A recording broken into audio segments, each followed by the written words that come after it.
Shalom Bapak Ibu dan Saudara yang dikasihi oleh Tuhan. Selamat bertemu kembali dalam program Inspirasi Pagi. Nah, pada pagi hari ini kita akan datang merenungkan firman Tuhan supaya kita beroleh kekuatan dari firman Tuhan. Mari kita berdoa terlebih dahulu. Bapa yang baik, kami bersyukur kepada Tuhan buat segala kebaikan-Mu, buat pemeliharaanmu dalam hidup kami, kesehatan, kekuatan Tuhan berikan. Pada pagi hari ini Tuhan, kami mau belajar merenungkan firman-Mu. Biarlah kiranya Tuhan, Engkau menolong kami agar kami boleh mengerti firman-Mu dan boleh kami melakukannya di dalam kehidupan kami. Terima kasih Tuhan, dalam nama Tuhan Yesus kami berdoa. Amin. Kita buka Alkitab kita dari Matius pasal 25 ayat 29. Karena setiap orang yang mempunyai, kepadanya akan diberi, sehingga ia berkelimpahan. Tetapi siapa yang tidak mempunyai, apapun juga yang ada padanya, akan diambil daripadanya. Kalau kita melihat firman Tuhan ini, mungkin kita bisa protes, ya. Dikatakan di sini karena setiap orang yang mempunyai kepadanya akan diberi. Orang sudah mempunyai, kemudian kepadanya akan diberi lagi. Tidak adil rasanya, ya. Kemudian dikatakan sehingga ia berkelimpahan. Tetapi siapa yang tidak mempunyai, apapun juga yang ada padanya akan diambil daripadanya. Ini sungguh tragis. Orang yang mempunyai, kata firman Tuhan, akan diberi lagi kepada dia.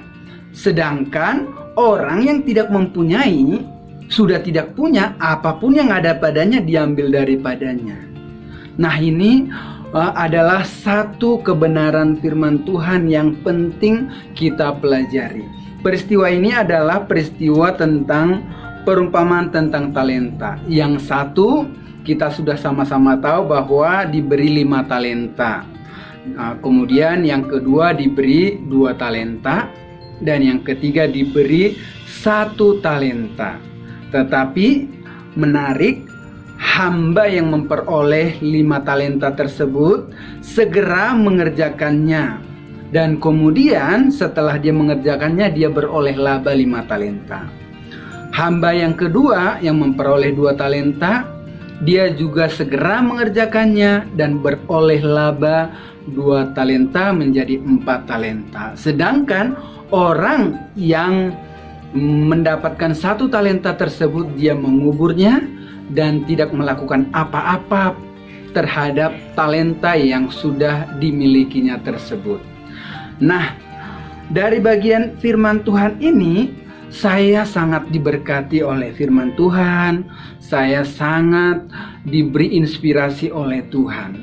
Ternyata di hadapan Tuhan bukan masalah jumlah hamba, jumlah talenta 1 pada hamba yang ketiga. Tetapi masalahnya adalah dia tidak melakukan apapun terhadap talenta yang dimilikinya. Rupanya saya semakin mengerti dari bagian firman Tuhan ini tentang cara pandang Tuhan. Tuhan itu memandang kita adalah dari apa yang kita lakukan. Contohnya ketika hamba yang punya 1 talenta ini tidak melakukannya, maka di hadapan Tuhan dia sama dengan orang yang tidak mempunyai apapun. Jadi apa yang ada padanya diambil daripadanya, karena tidak ada gunanya dia diberi talenta. Nah, kemudian hamba yang punya 2 talenta, dia adalah golongan orang yang mempunyai. Karena apa? Dia mengerjakannya. Demikian juga yang punya 5 talenta. Dia adalah golongan orang yang mempunyai karena dia segera mengerjakannya. Bapak, Ibu, dan Saudara yang dikasihi oleh Tuhan, dalam kehidupan gereja Tuhan atau para jemaat Tuhan, semua orang tanpa terkecuali diberi Tuhan kepercayaan. Ada yang memiliki talenta 1, ada yang memiliki talenta 2, ada yang memiliki talenta 5. Nah, saya termasuk golongan orang yang memiliki talenta satu. Nah, orang yang memiliki talenta satu tidak usah minder, karena rupanya di hadapan Tuhan bukan masalah jumlahnya, tapi kalau kita punya satu, kita mengerjakannya, kita pergunakan bagi pekerjaan Tuhan, maka Tuhan tambahkan dari satu menjadi dua, dari dua menjadi tiga, dari tiga menjadi empat. Nah, selanjutnya seperti itu. Yang penting adalah kita mau menggunakan talenta kita itu bagi pekerjaan Tuhan. Bukan jumlahnya harus banyak. Saya termasuk orang yang kurang beruntung. Saya punya talentanya hanya satu. Tidak seperti itu. Tuhan mau satu, tapi kita punya rasa optimis bahwa satu talenta pun bisa berguna bagi pekerjaan Tuhan. Dan itu akan dianggap oleh Tuhan kita sebagai orang yang mempunyai. Daripada ada orang yang punya 5 talenta, bisa bermain musik, bisa berkhotbah, bisa mengajar, tapi cicing wae hanya di rumah saja, tidak mau melakukannya bagi pekerjaan Tuhan. Nah, di hadapan Tuhan yang punya 5 talenta seperti ini akan diambil daripadanya. Kemudian akan dikasih ke saya yang punya 1 talenta. Akan dikasih ke Bapak Ibu yang punya 1 talenta, tapi mau mengerjakannya. Jadi bukan masalah jumlahnya, tapi masalah apakah kita mau mempergunakan talenta yang kita punya bagi pekerjaan Tuhan atau tidak. Nah, ini menjadi perenungan bagi kita. Bapak Ibu, coba kita pikirkan masing-masing berapa talenta yang Bapak, Ibu, dan Saudara punya. Apakah 1? Jangan minder. 1 itu penting. Kalau kita melakukannya, maka di hadapan Tuhan kita adalah orang-orang yang mempunyai.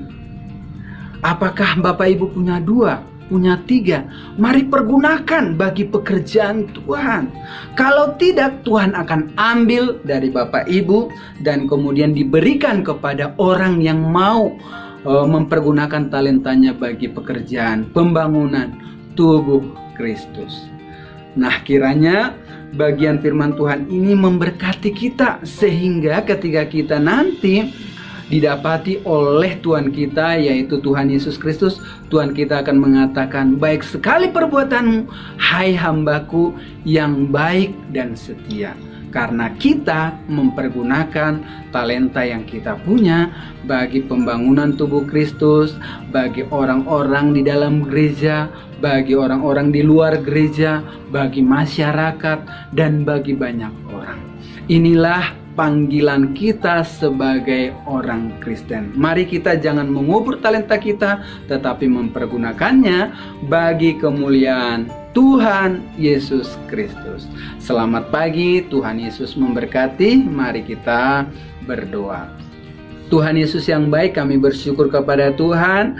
Kami sudah belajar firman Tuhan. Kami bersyukur Tuhan memberikan talenta dalam hidup kami. Kami tidak mau menjadi orang yang dipandang oleh Tuhan sebagai orang yang tidak mempunyai, karena kami mengubur talenta kami, karena kami tidak menggunakan apa yang telah Tuhan percayakan dalam hidup kami. Biarlah kami menjadi hamba-hamba yang mempergunakan talenta kami bagi pekerjaan Tuhan dan bagi pembangunan tubuh Kristus. Terima kasih Tuhan, berkati semua jemaat Tuhan pada pagi hari ini, berkati segenap pekerjaan, keluarga, rumah tangga, studi. Tuhan berkati semua. Kiranya semuanya Bapa mendatangkan hormat, pujian, dan kemuliaan bagi nama Tuhan. Kesehatan, kekuatan menjadi bagian hidup kami. Kami optimis menghadapi hari-hari ini karena Tuhan Yesus bersama kami. Di dalam nama Tuhan Yesus kami bersyukur. Haleluya. Amin. Tuhan Yesus memberkati. Selamat beraktivitas.